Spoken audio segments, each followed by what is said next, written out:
All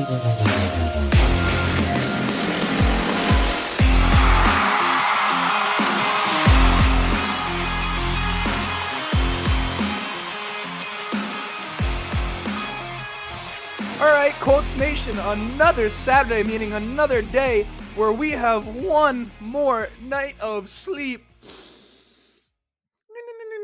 Just one more night of sleep till we see the Indianapolis Colts play again. And this week, an incredibly important matchup against the Tennessee Titans. One can argue that the next two games are the most important two games of the entire season. Coming into this week, the entire AFC South is tied at 2-2. And if there is one team in this division, of course we acknowledge what the Jaguars were supposed to do this year, but just over the course of the past, 5-6 years off the top of my head, one team I have a tremendous amount of respect for is the Tennessee Titans. I will dog on every team in this division. One team I'll usually keep their name out of my mouth when it comes to disrespectful banter are the Tennessee Titans. I mean, they're just a good football team who does the right things. And I was watching Colts 360 earlier today. They released one with Shane Steichen and Drew Ogletree, and they asked Shane Steichen, what is it that a Mike Vrabel coached football team brings to the table? What are you expecting out of the Tennessee Titans this week? And what he brought up was the fact that they have great situational football, which is part of the reason. That's the difference between winning and losing. And they're a team that brings physicality. And you look at the fact that the Colts have lost to the Titans 5 straight times, and it does kind of get you in this place where you're a little bit worried about it. You got to ask yourself, what's different this time around? Now, the simple answer to that is, well, we have a different coach and we have a different quarterback, and quite frankly, it doesn't get much different than that. So, it's something to be excited about, but I'd have to say I'm very, very nervous about this game tomorrow. This is a super, super important one, but the Colts do have a chance to prove what I've been saying, which is things in Indianapolis feel different right now. And I can't help but rock this Run the Damn Ball shirt just one more time for another episode, given we went from Jonathan Taylor a week and a half, 2 weeks ago, national reports. What do I always say about the national media? I don't even have to say it to you. I'm going to say it. But what do I always say about the national media? I say, do not listen to these people when it comes to the Indianapolis Colts. Whatever they go left, the Colts are going right. These people are fair weather observers. They don't know what the hell they're talking about. And sure enough, 2 weeks ago, they're reporting that Jonathan Taylor doesn't want to be here. And now today we sit here with Jonathan Taylor extended. All is well in the world, a little bit of kumbaya, and the energy around these Colts feel different. But at the end of the day, the energy is just the energy. You got to win football games, and it starts tomorrow. The Colts have a chance to go 3-2 against the Titans. The question is, how do they do it? What do the Colts need to do to get their first win in 5 games? I believe since 2021, 2018. I don't know the year. Point being is we've lost 5 straight. I'm not good at math. I talk about the Colts. I'm not a mathematician, right? I don't have a board behind me doing calculus and things like that. That's not my game, but that's what we're going to do. We're going to talk about some of the keys to victory, and then, of course, I'm going to hit you with the parlay of the week, the Colts game-related parlay of the week. That is just simply a parlay that is only on this game. Again, that's the parlay that I'm doing. I'm not telling you to do it. It's not financial advice. I'm not the guy. I am just telling you the parlay that I'm doing, and you could take what you want from that. So without further ado, let's get into this episode. But I always got to introduce myself. For those of you who have never been here before, my name is Justin. This right here is the Ride the Bench Colts cast. I ask everybody that shows up, that enjoys the video, just to shoot it a like. It's going to help me get out to as many Colts fans as humanly possible. And if you want to be a part of the journey moving forward, and you never want to miss another episode, particularly if you keep on coming back. I mean, how many times have you been here? You must be a returning listener, maybe not. But I look at the analytics. There's a lot of returning listeners, and a lot of you guys aren't subscribed. I'm looking at you. We're trying to get to 2,000 subscribers over here before we go to 3,000, 4,000, 5,000, a million. Probably not a million, but you get my point. Subscribe if you want to be a part of the journey and enjoy the episode. So let's get into it. Keys to victory. Let me pull them up. I have some notes as per usual. So let's get into it. Now, for starters, if you were to look at every Colts game in the past against the Titans in the past, 4 years, 5 years, at least the last 7 or 8 games, you don't have to check any stat. You don't have to check penalties, third down conversions, stats. You don't have to look at anything. If you simply were to just look at how many carries Derrick Henry had in that game, you would, with 100% accuracy, know the result of that football game. And it's simple. The Colts need to hold Derrick Henry to under 20 carries. You could look back a while. When the Colts win, he has less than 20. When the Colts lose, he has above 20. Now, the question does become, how the hell do you do that? Because everyone and their mother knows that the Titans want to run the ball with Derrick Henry. And here's how it works for me. You have to get them off schedule somehow, okay? You're going to have to keep them behind the sticks defensively, meaning you're going to have to get them in second and long situations and third and long situations. You're going to have to get them out of a place where they're just running their game script and just running the plays they want to run.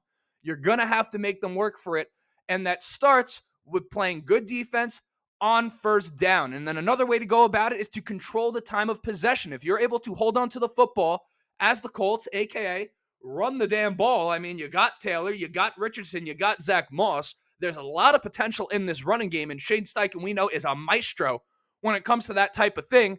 You control the time of possession and you play good defense on first down, keep them behind the sticks, second, third, and long. That's how you're going to hold Derrick Henry under 20 carries. I'm not saying that's going to happen. I'm saying that's your only shot at doing it. So there's that. Another thing the Colts are going to have to do, they cannot beat themselves with penalties. Colts are a young team. Colts are an up-and-coming team. But there are a lot of guys here who have been here, and we have a coach that means business. Right now, both the Colts and the Titans are averaging just around 6.5 penalties per game. Now, for us, it is simple. Just commit as little penalties as humanly possible, particularly the mental ones. It's one thing to be getting beat and commit a penalty like that. It's one thing to get a penalty off of physicality, but we can't have EJ Speed hitting a guy when it's about to be 4th and 6, hitting him while he's out of bounds. You can't have those types of lapses in a game like this. You can't give the Titans any yardage that they're not earning. Now, as far as the types of penalties that the Titans are committing, I wonder, as an NFL football team, and see if I could interview a coach, if I was the guy asking the questions at a press conference, this is what I would be asking Shane Steichen this week. I'd be like, hey, coach, going into a game, how much thought do you put into the types of penalties that the other team is committing and what you guys can do to try to exploit those weaknesses in terms of, I probably would have had the question better thought out than that. But I do wonder, when you look at the Titans, they are amongst the league leaders in false starts, defensive holding, and defensive pass interference. As a team, is there anything you can do to exploit that? As the Colts, is there anything you can do to force them into these types of penalties that they've been committing? Now, I don't know the answer to that question. That's why I would ask coach. But if I were to take a guess, this is how I would look at it. As far as forcing the Titans into making some false starts, it's very simple. Put the pressure on that offensive line. Now, false start, all of you know this, I'm being a little bit redundant, is when the offensive line moves when the ball isn't being snapped. Now, that can happen, of course, in situations where the offensive line or a member of the offensive line doesn't know the snap count. But what is much more common is that they're getting their ass handed to them up front, and all of a sudden they're trying to get the first step in their own head a little bit. I say this as someone who used to play the offensive line. When the guy in front of you is a guy that you're scared of on any level whatsoever, and don't let these guys lie to you. They have fears. These are not superhumans. These guys in the NFL are humans. Now, are they more athletic than me? Could most of them kick my ass? Sure, but they have fears when they go into these games. There's no mistake about it. If the guy in front of you, if you're intimidated by him, if he's giving you the business, you're going to be more likely to commit a false start because you're going to be so laser focused on trying to get the first step on him that you kind of end up lost in your own head a little bit, like a mental mistake. So I think if you're able to put the pressure on the Titans, you'll see them commit some of these false starts, and that just comes down to this defensive front. And lucky for us, this defensive front has been playing spectacular. Now, we're going to be without Kwity Paye, of course, but hell, everyone else has been playing spectacular as well. I don't want to minimize what Kwity Paye has brought to the table, but I mean, we've been doing good all the way down the board. Now, defensive holding, defensive pass interference. What I don't know is how many of those defensive holdings have been in the secondary. It's pretty common that they would be. How do we force them into that? It's very simple.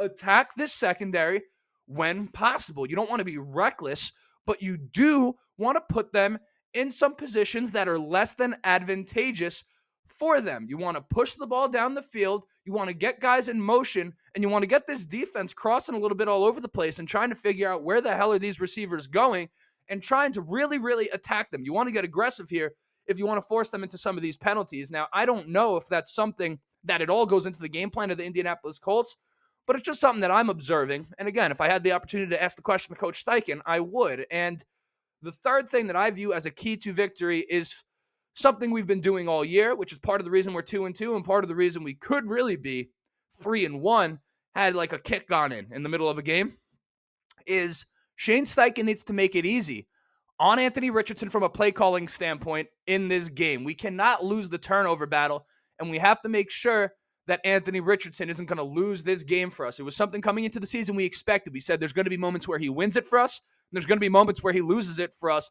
And I thought last week against the Rams was a perfect example of that, where you kind of had a first half where Anthony Richardson was a little off and we're down 20-0 because of it. So we're losing the game maybe because Anthony Richardson isn't playing up to snuff. But then there was no chance in hell we got back into that game without Richardson. So that's kind of what we're looking at. And we have yet to really see Richardson just absolutely lose a game for us entirely, despite the fact that he's young and despite the fact that he's considered a project. And I don't want to take that for granted. We're only a month into the season, and this was something we were not expecting him to play this good this quickly. Now, all of a sudden we're here and we kind of forget about the fact that he's so young just because of the maturity he has been able to show out there. But we have yet to see him really just screw us over in a game. And I'm not saying it's going to happen tomorrow. I'm just saying it almost feels like we're on borrowed time on that one. And I don't say that as a dig at Anthony Richardson. I just really say that as a testament to how tough it is to play in the NFL. So listen, nothing has been egregious out of Richardson yet. Steichen has to keep it that way. I put a lot of that on him as the play caller. We cannot turn it over, and we can't have Richardson doing it. And for me, if we're able to do all the things I just mentioned, win the turnover battle, win the penalty battle, hold Derrick Henry to under 20 carries, and make things easy for Anthony Richardson offensively, which in my opinion starts with running the ball and then working off of the play action. If we do those things, it's going to be hard to lose any game, let alone one against the Tennessee Titans. Now, as far as a score prediction, I don't want to do it because I don't know, and not for anything, I don't have a crystal ball. I don't know what the score of the damn game is going to be. Am I feeling a Colts win? I'm not feeling a Colts loss, I guess. I don't know. This is going to be a competitive football game, and we're just going to see how it goes. So without further ado, let's get into the parlay of the week. Now, I use FanDuel for my parlays, so no, that's not a plug. I don't have any sponsors whatsoever. If there's any sponsors listening to this, please reach out. You can find the email in the About section of the page. Here's what I'm going to do. FanDuel allows you to do, and maybe other sports books do this as well. I'm not like a crazy bettor, but FanDuel allows you, there's obviously like the regular over-under, the regular spread, the regular total points, and the regular yardage over-unders for players. FanDuel has a bunch of alternate ones. It kind of allows you to be a little conservative in your approach, and I always go that route. I have the Colts to cover 14.5 points in this game. Finish within 2 touchdowns. That's all I ask. Michael Pittman Jr., I like him for a big bounce-back week, but let's not get ahead of myself. 25-plus receiving yards for Michael Pittman Jr., Derrick Henry to get 40-plus rushing yards, and Anthony Richardson to get 25-plus rushing yards with the 30% profit boost on FanDuel. That is plus 121, and it sounds like a relatively simple way to try to double my money. I will say it again. Indianapolis Colts to finish within 2 touchdowns. Michael Pittman Jr. to get 25-plus receiving yards. Derrick Henry for 40-plus rushing yards. Anthony Richardson for 25-plus rushing yards. Normally minus 108, favored to happen with a 30% profit boost on FanDuel. That is plus 121. That is my Colts parlay of the week. I just realized right now I forgot to go over the injury report, but I mean, I guess you could look it up yourself. That's my job. It's amateur hour over here, okay? But until next time, my name is Justin. This right here is the Behind the Bench Colts cast. The next time you'll be hearing from me is after this game on Monday morning, reacting to it all. I might put out something short, just like a quick reactionary, like 1-minute video after the game is like a short, or on Instagram. By the way, if you don't follow me on Instagram yet, go ahead and it's in the description. You could go there. It's kind of a different feel. It's a different level of access. And yeah, that's it. I already said it, but I'll say it again. My name is Justin. This right here is the Behind the Bench Colts cast. Go Colts.